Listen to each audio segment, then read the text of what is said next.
अस्सलाम वालेकुम। आज हमारा CS601P लेक्चर 6 है। सॉफ्टवेयर कंस्ट्रक्शन एंड डेवलपमेंट ये हमारा सब्जेक्ट है और इसमें आज हमने स्टडी करना है कोड रिव्यू। अगर लेसन 5 की बात करें तो लेसन 5 में हमने स्टडी किया था IDEs के बारे में, इंटीग्रेटेड डेवलपमेंट इन्वायरमेंट्स। उसमें हमने डिफरेंट किस्म की IDEs की स्टडी की थी और आज के लेक्चर में हमने कोड रिव्यू के बारे में स्टडी करनी है। तो अगर अब कोड रिव्यू के बारे में क्वेश्चन ये पैदा होता है कि हमें इस चीज़ की ज़रूरत क्यों पेश आती है या कोड रिव्यू ये क्यों ज़रूरी है और ये किस लेवल पे इसकी यूटिलाइजेशन है। क्या एक इंडिविजुअल के लिए ये कोड रिव्यू ज़रूरी है या ये एंटरप्राइज़ लेवल पे ही रिक्वायर्ड होता है। तो अगर थोड़ा सा गौर करें तो कोड रिव्यू ये एक इंडिविजुअल अगर कोई प्रोग्राम बना रहा है, कोई प्रोजेक्ट बना रहा है, तो ऑफ कोर्स वो अपने ही कोड को रिव्यू तो करेगा, उसको वो वेट करेगा या वो किसी एक्सपर्ट को या किसी भी और कोलीग या को वर्कर के साथ मिलकर वो उस कोड को रिव्यू करेगा ताकि उसका कोड गलतियों से पाक हो, एरर फ्री हो और वो एक अच्छा कंपैटिबल कोड अपने प्रोजेक्ट को दे सके।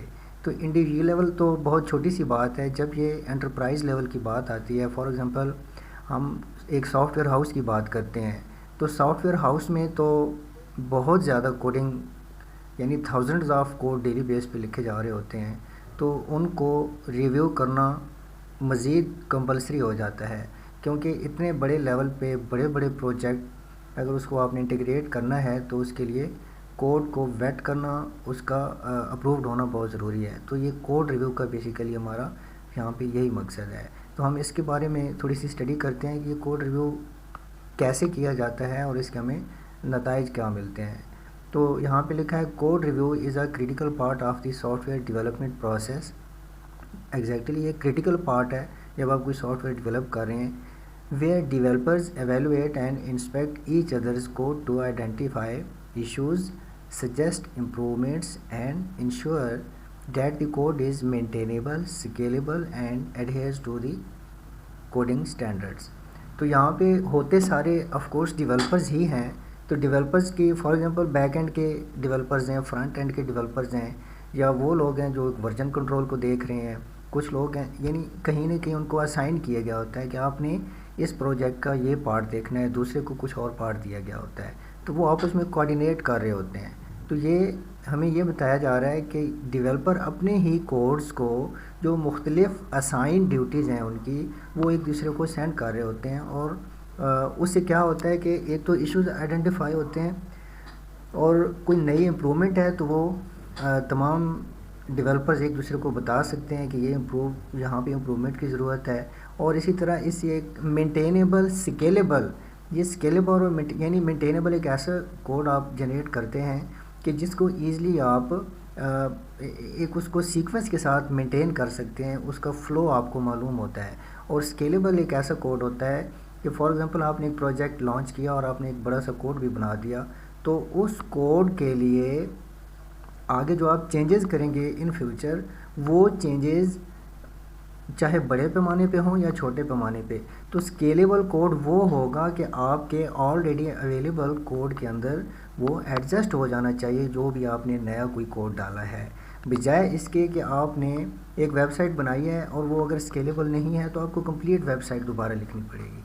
तो ये होता है scalable code. Code review tools are software tools that automate and streamline the code review process. अब इसको अगर हम एंटरप्राइज़ लेवल पे बात करते हैं तो वहाँ पे तो टूल्स यूज़ किए जाते हैं इतने बड़े कोड्स को टेस्ट करने के लिए कि आया ये स्टैंडर्ड्स को मीट करता है या नहीं। Making it easier for developers to identify and fix issues, collaborate and share feedback. The tools can help teams catch bugs and errors early in the development process, improve code quality, reduce technical debt and ensure the code base is consistent and maintainable over time। तो यानी ये सारी चीज़ें code tools के through ही ensure की जाती हैं। अब ये कोड रिव्यू टूल्स क्या होते हैं? तो आपने ऑफ कोर्स गिट या गिट हब का नाम सुना होगा। तो ये बहुत ही पॉपुलर टूल्स हैं गिट और गिटहब। सेम ये बिटबकेट और crucible, code climate review board वगैरह ये भी कुछ टूल्स हैं। इनके थ्रू बड़े बड़े जो सॉफ्टवेयर हाउसेज हैं वो जब बड़े प्रोजेक्ट्स बनाते हैं तो ये टूल्स उनके पास होते हैं। इन टूल्स के थ्रू कोड को गुजारा जाता है और ये टूल्स खुद ही बता देते हैं कि कहाँ पे, कुछ इसमें मैनुअल होते हैं, कुछ ऑटोमेटिक टेस्टिंग कर रहे होते हैं। तो थोड़ा सा हम इन टूल्स का इंट्रो लेते हैं। तो ये बेसिकली गिटहब से हम स्टार्ट करते हैं कि ये क्या चीज़ है। अब देखिए, ये है गिट के बारे अगर हम बात करते हैं तो ये है गिट, ये क्लाउड बेस नहीं है। It is a version control system और software installed on your computer. You can use Git offline. Git, GitHub ये डिफरेंट चीज़ें हैं। जो गिट है ये आपको सिर्फ़ और सिर्फ वर्जन कंट्रोल देता है, यानी आप जो भी नया कोड बनाते हैं और फॉर एग्ज़ाम्पल आपने एक एप्लीकेशन मोबाइल ऐप लॉन्च की, वो आपने सक्सेसफुली इंस्टॉल कर दी, कहीं पे अपलोड कर दी किसी भी प्ले स्टोर पे। उसके बाद आपने एक और उसी ऐप का वर्जन तैयार किया और उस वर्जन को, फॉर एग्ज़ाम्पल आपका फर्स्ट वर्जन था 5 या 5.1, अब आपने सेकंड वर्जन दिया 5.2, 3, 4, जो भी थर्ड फोर्थ, इस तरह आपने। अब ये जो वर्जन्स आप दे रहे हैं, अगर आप बहुत ज़्यादा प्रोजेक्ट्स बना रहे हैं तो आप कैसे कंट्रोल करते हैं अपने वर्जन्स को? आपको कैसे पता चलेगा कि लास्ट टाइम? उसूल ये होता है कि जब आप एक ऐप अपलोड करते हैं किसी, for example Google play store पे, या आपने अमेज़ॉन ऐप स्टोर पे, या हुवावे ऐप गैलरी, एक आपने एप्लीकेशन, मोबाइल एप्लीकेशन बनाई, आपने अपलोड कर दी, उसका एक वर्जन 5 दिया, 4 दिया, जो भी। अब जब भी आप किसी दूसरे प्ले स्टोर पे सेम ऐप, उसका न्यू वर्जन अपलोड करेंगे या उसी स्टोर पे, आपने पहले प्ले स्टोर पे एक अपलोड की हुई है 5 वर्जन है या 4 है, अगर उसी प्ले स्टोर पे उसी ऐप का नया वर्जन अपलोड करेंगे तो ज़रूरी है कि आप उस वर्जन को अपडेट करें। यानी 5 था तो उसको 6 करना ज़रूरी है। अगर आपने प्ले स्टोर पे 5 दिया है, अब आप अमेज़ॉन ऐप स्टोर पे अपनी ऐप डाउनलोड करेंगे, वहाँ आपने वर्जन 1 नहीं देना, वहाँ आपने फिर वर्जन 6 देना है। यानी जब भी किसी नए प्ले स्टोर पे जाएंगे तो आपने वर्जन अप करना है। अब एक बड़े प्रोजेक्ट जब आप बनाते हैं तो आप कैसे कंट्रोल करते हैं कि मैंने कौन सा वर्जन किस पे अपलोड किया है, अब कौन सा देना है, कौन सा रिक्वायर्ड है, वो सारे के सारा गिट के थ्रू होता है। गिट के ऊपर ये आपका वर्जन कंट्रोल होता है और ये क्लाउड सर्विस नहीं है, ये ऑफलाइन भी यूज़ कर सकती है। अब इसके बारे में, it store your Git repositories online so teams can collaborate. अब देखिए, जब हम बात करते हैं कि ये एक टूल के तौर पे यूज़ होती है, तो आप अपना कोड इसके ऊपर अपलोड कर देते हैं गिट के ऊपर, गिटहब के ऊपर। सॉरी, यहाँ दो चीज़ें हैं, गिट की बात हमने कर ली, अभी ये हम कह रहे हैं गिटहब के बारे में। अब गिटहब क्या है? गिट तो आपका वर्जन कंट्रोल करता है, गिटहब क्या चीज़ है? इसके ऊपर आप अपना पूरे का पूरा कोड, जिसको हम रेपोजिटरीज बोलते हैं, वो आप अपलोड कर देते हैं और आपके जो अदर टीम मेंबर्स हैं, अब फॉर एग्ज़ाम्पल आपने एक प्रोजेक्ट बनाया, उस प्रोजेक्ट की आपके पास मेमोरी बन गई है 500 MB है, तो क्या आप जो दूसरे को वर्कर्स हैं उनको चेक करवाने के लिए उनको अलग अलग सेंड करेंगे? 500 MB एक को, 500 दूसरे को, 500, ये तो पॉसिबल नहीं है। फिर आप सारा दिन यही काम करते रहेंगे। तो सबसे बेस्ट ऑप्शन यही होती है कि आपने गिटहब एक प्लेटफॉर्म है, एक टूल है, आपने इसके ऊपर अपना कोड अपलोड करना है। अपलोड करने के बाद आप एक को वर्कर्स वहीं से ही आपको कोड देखेंगे, वहीं से ही उसके ऊपर कमेंट्स करेंगे और उधर ही आपको बता देंगे कि आपका ये अप्रूव्ड है या कोई सजेशन है या इसमें इम्प्रूवमेंट रिक्वायर्ड है। तो ये आपका गिटहब के बारे में बात हो गई है। ये अब आपको मैं छोटी सी एक वो दिखा देता हूँ, अगर मेरे पास डायग्राम मौजूद है। देखिए ये चीज़ है, ये सेम इस बेस पे काम करते हैं। इधर आप कोड बना रहे हैं, बीच में एक वेब सर्वर होता है जो आप इनमें से कोई भी होगा, ठीक है। अब आपने कोड इस पे दिया, ये आपके को वर्कर्स को भी विजिबल हो गया। अब को वर्कर्स आपके कोड को यहाँ से इजीली देख सकते हैं, वो वेट करेंगे, अप्रूव करेंगे या वो आपको रिफ्यूज़ करेंगे कि ये ठीक नहीं है। आगे आप देख लीजिए, ये देखिए क्रिएट पुल रिक्वेस्ट। हाँ, ये बेसिकली इसका एक तरीका कार होता है कि आप जब गिटहब के ऊपर काम करते हैं तो वहाँ पे आपने अपना आईडी बनाते हैं, साइन इन वगैरह करते हैं उसके बाद आपने अपनी रेपोजिटरी क्रिएट करनी होती है, जो आपकी वेबसाइट वगैरह जो भी आपने बनानी है। और इसका मैं आपको एक अदर पहलू भी थोड़ी देर में दिखाता हूँ कि ये कैसे करते हैं। बस आप ये देख लीजिए, इसको हम वन टाइम रीड करते हैं कि गिटहब हो गया, बिटबकेट। यह है GitHub, a web based code hosting platform that includes a built-in pull request review system for code review and collaboration। अब ये pull request review system, ये pull request क्या चीज़, इसको PR भी बोलते हैं। आप अपना GitHub के ऊपर बनाते हैं, अकाउंट बनाते हैं, आपने जो प्रोजेक्ट बनाया, कोई वेबसाइट बनाई या आपने अपनी कोई एप्लीकेशन बनाई है जिसको भी आप अपने कोवर्कर्स को दिखाना चाहते हैं। इवन कोवर्कर से हटकर ये एक बहुत ट्रेंड बन चुका है कि आप अपना प्रोजेक्ट बनाते हैं, पूरा प्रोजेक्ट आप गिटहब के ऊपर अपलोड कर देते हैं, और जो मल्टी नेशनल कंपनीज़ हैं जिनको बड़े बड़े अच्छे वर्कर्स डेवलपर्स चाहिए होते हैं, तो वो आपके कोड को वहीं बैठे ही गिटहब के ऊपर ही चेक कर लेते हैं, और उनको आपके स्टैंडर्ड्स का पता चल जाता है यार ये बंदा काम करने वाला है, और वो आपको खुद ब खुद जॉब भी ऑफ़र कर देते हैं। ये ओपन सोर्स है। अच्छा, तो ये यहाँ पे पुल रिक्वेस्ट के मैं आपको आगे बताता हूँ ये कैसे करते हैं। बिटबकेट क्या है, गिटहब तो आपने पढ़ लिया, ये क्लाउड बेस्ड है, web based code hosting platform है, वेब बेस्ड। और Bitbucket a web based code hosting platform that provides a built in code review system and integrate with जीरा फॉर इशू ट्रैकिंग। बेसिकली ये जीरा जो है, ये जो बड़े बड़े प्रोजेक्ट्स होते हैं ना, उनको जीरा के थ्रू कंट्रोल किया जाता है। ये भी एक टूल ही है, तो जीरा के थ्रू आप बड़े बड़े जो आपके प्रोजेक्ट्स हैं उनको कंट्रोल किया जाता है। तो बिटबकेट आपको, इसकी खूबी ये है कि ये built in code review system है इसके अंदर, ठीक है। और इसमें क्या है कि इसमें पुल रिक्वेस्ट होती है। GitLab a web based Git repository management tool that provides a built in code review system, continuous integration and deployment features. तो क्रूसिबल के बारे में आप रीड करें। A code review tool from Atlassian that provides a web-based interface for reviewing code changes and tracking issues। Purpose सबका एक ही है, इसमें कुछ मैनुअली काम करते हैं, कुछ में आपको पुल रिक्वेस्ट देनी पड़ती है, कुछ ऑटो पे टेस्टिंग करते हैं। तो बहरहाल आप इसको खुद भी कुछ देख लीजिएगा। अगर हम हर एक की डिटेल में गए तो ये लेक्चर बहुत ज़्यादा लंबा हो जाएगा। आपको मैंने आइडिया दे दिया है कि ये टूल्स काम कैसे करते हैं। एक दफ़ा हम फिर इसको देख लेते हैं। देखिए, क्रिएट पुल रिक्वेस्ट, आपने अपना कोड अपलोड किया गिटहब के ऊपर, गिटहब के ऊपर आपने कोड अपलोड कर दिया, अकाउंट बनाया, कोड अपलोड कर दिया, पूरे का पूरा आपकी फाइल्स सारी उसके ऊपर शिफ्ट हो जाती हैं। उसके बाद आप खुद PR करते हैं, पुल रिक्वेस्ट जनरेट करते हैं। अब आपके जो कोवर्कर्स हैं उनके लिए ये रेडी टू व्यू होता है, वो आपको कोड रिव्यू करते हैं। उसके बाद अगर तो वो अप्रूव्ड है तो वो इसको मर्ज कर देते हैं उस कोड के साथ जो ऑलरेडी आपने किया हुआ है। फॉर एग्जांपल आपने एक 5000 लाइन का आपने एक कोड लिखा था, अब आपने उसमें साइन इन या लॉगिन पेज में कुछ चेंजेस की, आपने PR जनरेट की। PR जनरेट करने के बाद गिटहब के ऊपर शो होने लगेगी।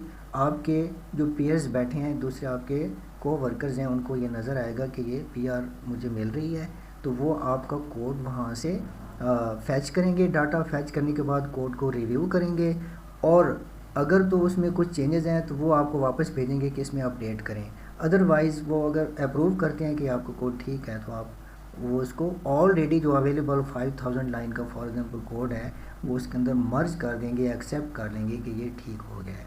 उम्मीद है आपको कुछ न कुछ गिटहब का आइडिया हो गया होगा। ये देखिए एक और मेरे पास डायग्राम है। ये देखिए, आपने कोड लिखा, गिटहब के ऊपर आपने पब्लिश कर दिया, उसके बाद जो भी ऑलरेडी कोड आपका मौजूद था, फॉर एग्जांपल आपने फ़र्स्ट टाइम लिखा तो फिर तो सिंक चेंज की ज़रूरत नहीं है। अगर आपने पहले भी वो कोड अपलोड किया हुआ है तो अब न्यू कोड जो आपने कुछ चेंज की, इंटरफेस चेंज किया, कुछ नई तस्वीरें आपने अपलोड की हैं, कोई भी कोड में आपने चेंज किया, जब दोबारा पब्लिश करेंगे तो वो गिटहब के ऊपर ऑलरेडी मौजूद जो कोड है उसके साथ सिंक करेगा और PR जनरेट हो जाएगी आपकी तरफ से। जब PR जनरेट होती है तो फिर अगर तो वो अप्रूव्ड है तो मर्ज हो जाएगी, ठीक है। अगर अप्रूव नहीं है वो डाटा फैच करेंगे आपके कोवर्कर, और अगर तो वो फैच करते हैं अप्रूव्ड है तो पहले से मौजूद कोड के साथ वो मिक्स हो जाएगा और वो आपका एक ही हो जाएगा कोड। अगर आपने फर्स्ट टाइम कोड अपलोड किया है तो वो मर्ज नहीं होगा, बल्कि वो यहाँ पे प्लेस हो जाएगा कि इस बंदे का कंप्लीट कोड फर्स्ट टाइम आया है, लेकिन जब भी आप चेंजेस करेंगे तो वो यहाँ पे मर्ज कोड के अंदर ये सेम नेक्स्ट प्रोसेस दोबारा यही शुरू हो जाता है। ये आगे भी ये चीज़ दिखाई गई है। तो ये हमारी हमने बात किया गिट और गिट हब के बारे में। तो उम्मीद है आपको इसकी कुछ ना कुछ समझ आ गई होगी। और मैं आपको एक गिट हब का दिखा भी देता हूँ, मेरी अपनी वेबसाइट का। देखिए ये चीज़ गिट हब है, ये सिर्फ आपकी अंडरस्टैंडिंग के लिए मैं आपको ये समझा। देखिए ये हमारी वेबसाइट है github.com, और ये कोडेंशिया लैब्स ये मेरी अपनी आईडी है, पोर्टफोलियो साइट ये मेरी वेबसाइट है। तो अब मैंने किया क्या हुआ है कि मैंने इसके ये मेरी कोडेंशियल लैब्स के नाम से बेसिकली ये मैंने आईडी बनाई है, और मेरी इस जो जीमेल आईडी है वो भी कोडेंशियल लैब ही है। तो ये मैंने अपनी वो जीमेल आईडी सेलेक्ट की, उससे मैंने लॉगिन किया, और आगे ये मेरी मतलब एक मैंने हेडिंग दी हुई है कि मैंने ये प्रोजेक्ट का नेम है, मेरे प्रोजेक्ट का नेम। और ये पोर्टफोलियो साइट क्या है, ये मेरी वो वेबसाइट है कि जिसको मैंने अपने इसके साथ लिंक किया हुआ है गिट हब के साथ। अब गिट हब के साथ मैंने क्यों लिंक किया, मुझे ज़रूरत ये थी कि मैंने अपना ये कोड मैंने PR जनरेट की हुई थी, पुल रिक्वेस्ट, और वो मैंने PR देनी थी एक वेबसाइट होस्टिंग कंपनी है, उनको मेरी PR चाहिए थी। उन्होंने मेरा कोड एक्सेस करना था मेरी वेबसाइट को लाइव करने के लिए। तो ये देखिए ये चीज़ें मैंने यहाँ पे खुद नहीं रखी हैं, ये मेरी मेन फाइल है, ये मुकम्मल प्रोजेक्ट की तमाम फाइल ये रीडमी फाइल तक आई हुई है। यहाँ पे ये सारी फाइल्स इसने खुद ब खुद मेरी जो मैंने वेबसाइट तैयार की थी उससे इसने मेरा पूरा कोड यहाँ पे फेच किया। फेच करने के बाद इसको वो कंपनी जहाँ मेरी वेबसाइट होस्टिंग कंपनी जो है वहाँ पे अब मेरी वेबसाइट इसने यहाँ से लाइव कर दी है। अब मैं जो भी पीछे दोबारा चेंज करूँगा, फॉर एग्जांपल मैं पोर्टफोलियो में जाके कहीं पे मैं इमेजेस चेंज कर देता हूँ, तो जो भी इमेज चेंज होगी मैं दोबारा PR करूँगा, और PR जो है ना वो अगेन वो जो होस्टिंग कंपनी है उनका सर्वर जो है वो टेस्ट करेगा, टेस्ट करके अगेन उसको लाइव कर देगा। तो ये है हमारी टूल्स के बारे में बात होगी। सेकंड है हमारे बग ट्रैकिंग टूल्स। बग आपको पता ही है एरर को बोलते हैं, तो ये है bug tracking tools help software development teams track and manage issues bugs and defects in software applications through central interface. They integrate with other software development tools to provide a streamlined workflow. These tools allow teams to identify and fix issues early in the development process, reducing the likelihood of bugs making it to production. ये वो same आप इसको understand कर सकते हैं, कोई ऐसी difficult चीज़ नहीं है। Features of bug tracking tools often include issue tracking, bug reporting, issue prioritization, status tracking and issue assignments. तो जो ये टूल्स होते हैं बेसिकली इनका पर्पज़ यही होता है कि इशू को ट्रैक करते हैं, बग को रिपोर्ट करते हैं, और उसको ये भी बताते हैं कि कौन सा बग सबसे पहले आपने फिक्स करना है। फिर उसकी वो स्टेटस का ट्रैक रखते हैं कि कौन सा बग किल हुआ है और कौन सा अभी नहीं हुआ। These tools are essential for large development teams working on complex projects to improve the quality and stability of their software applications. Many bug tracking tools also include reporting and analytics features, providing teams with valuable insights into issue trends and bug severity. कुछ tools ऐसे भी हैं कि even वो तो आपको analytics तक वो दे देते हैं सॉरी कि आपका कोड या आपका जो बग है वो फिक्स होने के बाद आपके कोड का स्टैंडर्ड्स कहाँ पे जा रहा है, 80% है, 90 या 100% है। तो ये इवन के कुछ तो इनसाइट्स भी दे देते हैं कि ये आपको इसके मज़ीद फ्यूचर में फ़ायदे होने वाले हैं या नुकसान। अब ये कहते हैं popular bug tracking tools include Jira, Bugzilla, mantis and रेडमाइन। तो ये इन्होंने ये 4 टूल बताए हैं, ये हमारे वो टूल्स हैं कि जो कि हमें बग्स को ट्रैक करके देते हैं। तो थोड़ी सी इसको हम मज़ीद एलेबरेशन देखते हैं कि वो बग ट्रैकिंग टूल्स कौन कौन से हैं। देखिए जीरा ये है enterprise grade most powerful used by big companies. तो मैंने आपको बताया था कि बड़े बड़े प्रोजेक्ट्स को मैनेज करने के लिए, कोलैबोरेशंस के लिए, यानी मुख्तलिफ को-वर्कर्स मुख्तलिफ जगहों पे जो काम कर रहे हैं, तो एक प्रोजेक्ट को उनके दरमियान कोलैबोरेशंस, कोऑपरेशंस और एक दूसरे का जो कनेक्टिविटी बरकरार रखने के लिए ये जीरा बहुत सी इनसाइट्स दे रहा होता है मल्टीपल को वर्कर्स को। Bugzilla old but extremely dependable for bug tracking, ये पुराना सॉफ्टवेयर है लेकिन इससे भी बग ट्रैक होते हैं। आगे Mantis lightweight simple easy for small, ये स्मॉल प्रोजेक्ट्स के लिए, और एडमाइन है bug tracking plus full project management in one tool. ये इसके बारे में ये दावा किया जाता है कि ना सिर्फ बग ट्रैक करता है बल्कि ये आपको मुकम्मल प्रोजेक्ट कंट्रोल करने की सलाहियत भी देता है। नेक्स्ट है हमारा software documentation tool. Software documentation tools help software development teams create, manage and publish software documentation through a centralized platform. These tools make it easy for teams to create and update technical documents, user manuals, API documentations and other type of software documentation. Features of software documentation tools often include templates, version control, collaboration features and the ability to embed images and multimedia content. The tools help teams keep their software documentation up to date and accessible to all stakeholders, including developers, project managers and users. ये कह रहे हैं, देखिए अब आपने एक project बनाया और उधर आपकी एक मीटिंग हुई है, वहाँ पे आपके सीनियर सॉफ्टवेयर इंजीनियर्स आ रहे हैं, ओनर्स आ रहे हैं, या वो कंपनी का कोई हेड आ रहा है जिसने देखना है कि आप प्रोजेक्ट कैसे बनाया जा रहा है। तो क्या आप उसको मुकम्मल प्रोजेक्ट फिज़िकली दिखाएंगे कि फ़लाँ को वर्कर के पास ये चीज़ है, फ़लाँ के पास ये है? नो। अब आपने प्रेजेंटेशन फॉर्म में उनको देना है। तो जब आप किसी को प्रेजेंट करने के लिए कोई चीज़ देते हैं तो वो एक डॉक्यूमेंट ही होता है। तो आपने अपने प्रोजेक्ट की तमाम डॉक्यूमेंटेशन वो आपने उसको प्रेजेंट करवानी होती है। तो ये इसके लिए भी आपकी हेल्प करता है कि तमाम स्टेक होल्डर्स को पता चलता है कि किस बंदे के पास क्या चीज़ है और वो किस लेवल पे खड़ी हुई है। They provide a central platform for team to collaborate on documentation, reducing the likelihood of siloed knowledge. हाँ, ये सबसे बड़ा फ़ायदा इसका ये है कि ऐसा नहीं हो सकता कि एक प्रोजेक्ट बनाया गया है और उसमें एक बंदा इंडिविजुअल बैठा हुआ है और उसके अपने कोई थॉट्स, कोई आइडिया उसके अंदर आ रहा है तो वो अपना आइडिया बस बीच में वो इंटर कर दे खामोशी से, सोलो नॉलेज जिसे बोलते हैं। नो, तो सोलो नॉलेज जो है ना वो नहीं चलता। वहाँ पे पूरे का पूरा डिसाइड हो चुका होता है कि ये वो डॉक्यूमेंटेड होता है कि हमारा ये फैसला हुआ था, इस फ्रेमवर्क को लेके हमने चलना है। Software documentation tools can also improve communication within the development team and with external stakeholders by providing a clear and a consistent source of information about the software application. जाहिर है जब आपका डॉक्यूमेंट इतना ज़बरदस्त तैयार हुआ होगा तो जो भी स्टेक होल्डर्स हैं, चाहे वो ओनर है, कस्टमर है, कोई कंपनी है, सीनियर सॉफ्टवेयर इंजीनियर्स हैं, आपके डेवलपर्स हैं, या किसी भी लेवल पे जो बंदा प्रोजेक्ट पे काम कर रहा है वो तमाम स्टेक होल्डर्स हैं, तो उनको एक क्लियर पिक्चर आप दे देते हैं डॉक्यूमेंट के थ्रू। अब ये टूल कौन से हैं डॉक्यूमेंटेशन के लिए? ये कहते हैं popular software documentation tools include conference, read the docs, Sphinx और जैकी2। तो ये इसकी थोड़ी सी हम वो तारीफ़ देख लेते हैं।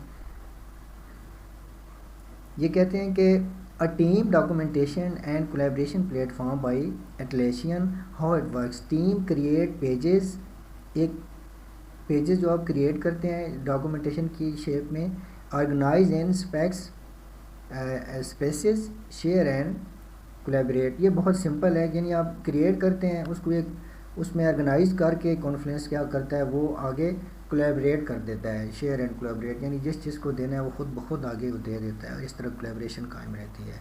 रीड द डॉक्स क्या है? A hosting platform for project documentation, ये होस्टिंग भी करता है। How it works? You upload docs usually from GitHub. It auto builds them into a clean readable website. ये बहुत ही ज़बरदस्त चीज़ है कि आप जस्ट अपने डॉक्यूमेंट्स को अपलोड करते हैं और ये उनको एक पोर्टफोलियो वेबसाइट की शक्ल दे देता है, जो वेबसाइट होती है जहाँ पे हर चीज़ विजिबल है कि इस प्रोजेक्ट के अंदर क्या कुछ हुआ है। तो ये GitHub भी इसको यूज़ करते हैं। स्फिंक्स क्या है? A documentation generator mainly used in Python projects. How it works? You write docs in structure text, markdown Sphinx convert to HTML and PDF pages. अब ये HTML आपको पता ही होगा, जैसे ये एड्स वगैरह आप देखते हैं तो मुख्तलिफ़ कंपनीज़ की जॉब एड्स होते हैं, ये HTML बेस होते हैं ज़्यादातर। तो ये कहता है कि आप डॉक्यूमेंट देते हैं या आपको HTML या PDF के फॉर्मेट में कन्वर्ट करके आपको दे देता है। जैकी, ये जैकी है a static site generator used for blogs and documentation. ये भी GitHub के थ्रू यूज़ किया जा सकता है। तो ये हमारे नेक्स्ट हमारे टेस्टिंग टूल्स हैं। ये हैं जी, testing tools help software development teams automate and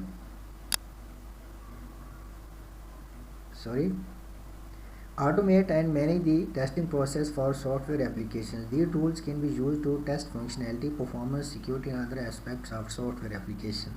Feature of testing tools often include test case management, test automation, and reporting capabilities. These tools can save time and improve the accuracy of testing, as well as reduce the need of manual testing. They can also improve collaboration between developers and testers by providing a common platform for test planning, execution and reporting. यहाँ पे ये बिल्कुल clarity सी है इसमें, और ये understood सी चीज़ है कि जब आप टेस्ट करते हैं तो सबसे पहले वो प्लान करते हैं, फिर उसको एग्जीक्यूट करते हैं, और फिर जो मसाइल होते हैं उनको आप रिपोर्ट करते हैं। ये 3 फेजेस होते हैं टेस्टिंग के लिए। Testing tools can help teams identify and fix issues early in the development process. तो अगर आप टेस्ट करेंगे तो बजाय इसके कि आप टेस्ट के बगैर कोई प्रोजेक्ट लॉन्च करते हैं किसी प्लेटफॉर्म पे, तो बाद में आपकी वो रिजेक्ट हो जाती है, आप पे पॉलिसी बैन लग जाते हैं, तो बेटर है कि आप उसको पहले टेस्ट करें अच्छी तरह कि क्या ये स्टैंडर्ड्स और पॉलिसीज़ को मीट करती है या नहीं। Reducing the likelihood of bugs making it to production. They can also help team ensure compliance with industry standards and regulation such as ISO and GDPR। ये उन्होंने 2 इनकी एग्जांपल्स दी हैं, जो स्टैंडर्ड्स बनाते हैं दुनिया में सॉफ्टवेयर्स और अदर इंडस्ट्री के। ये इंटरनेशनल स्टैंडर्ड ऑर्गेनाइजेशन आपको पता ही है, और ये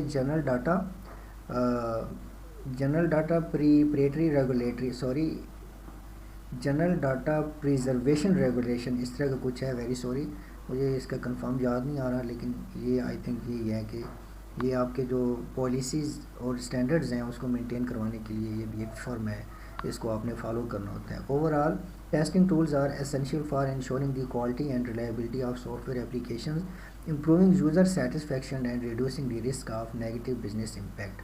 तो जाहिर है अगर आप टेस्टिंग अच्छी करेंगे तो आपके स्टैंडर्ड मीट करेंगे, और वो आपके जो नेगेटिव इम्पैक्ट है आपकी प्रोडक्शन के बारे में वो ख़त्म हो जाएगा। तो इसके एग्जांपल्स उन्होंने दी हैं, इसको हम देख लेते हैं।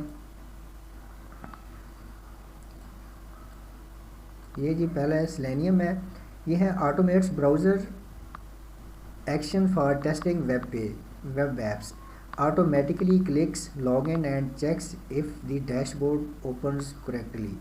तो ये चूँकि टेस्टिंग टूल है तो ये इसका फंक्शन ये है कि ये ऑटोमेटिकली आपके लॉगिन और उसको चेक करता है पूरा डैशबोर्ड और बताता है कि ये सही काम कर रही है या नहीं। आगे है JMeter, test performance and load of applications. जाहिर है अब आपने एक वेबसाइट बनाई है, वो 500 यूज़र्स की कैपेसिटी है, तो अगर आप उसको 700 यूज़र दे देते हैं और वो बैठ जाती है, तो उसको आपने पहले चेक करना है कि इसकी कैपेसिटी क्या है, ये कितना लोड बर्दाश्त करती है। ये है simulates 1000 users hitting a website to measure response time. तो ये इसका अपने तरीक़ाकार है कि ये ऑलमोस्ट 1000 यूज़र का लोड देती है वेबसाइट पे, और उसका रिस्पांस देखती है कि इसको उठाती है या नहीं। ये JMeter के नाम से है। नेक्स्ट टूल है Postman, tool for testing REST APIs easily, sends a get request to API users and check the return data. तो ये भी एक बेसिकली टेस्टिंग टूल है। तो ये जो एप्लीकेशन प्रोग्रामिंग इंटरफेसेस हैं रेस्ट, तो ये उसमें हम जब अगर आपने पढ़ा है कोई डिलीट करनी है, कोई गेट करनी है, कोई पुल करनी है, कोई चीज़ पुश करनी है, वो हम रिक्वेस्ट सेंड कर रहे होते हैं। तो ये उस तरीके से अपनी गेट या पुश या डिलीट इस तरह की रिक्वेस्ट जनरेट करके सिस्टम को चेक करता है ये टूल कि ये अपने लेवल पे काम कर रहा है या नहीं। SOAP UI है, test SOAP and REST web services, sends a SOAP request to a bank service to verify account balance response. ये बैंक सर्विसेज जो हैं ये इसी पे प्रिंसिपल पे काम कर रही होती हैं। आगे जी रेल है, ये टेस्ट रेल है, manages test cases and tracks test execution. A tester marks login test case as pass during ये इनका अपना प्रोसीजर होता है। बहरहाल इतना डीप अगर आप इसको अंडरस्टैंड नहीं कर सकें तो ये याद रखिएगा कि ये हमारे टेस्टिंग टूल्स होते हैं कि जो कि हमारी प्रोजेक्ट को अपने स्टैंडर्ड्स को मीट करवाने के लिए हम यूज़ करते हैं।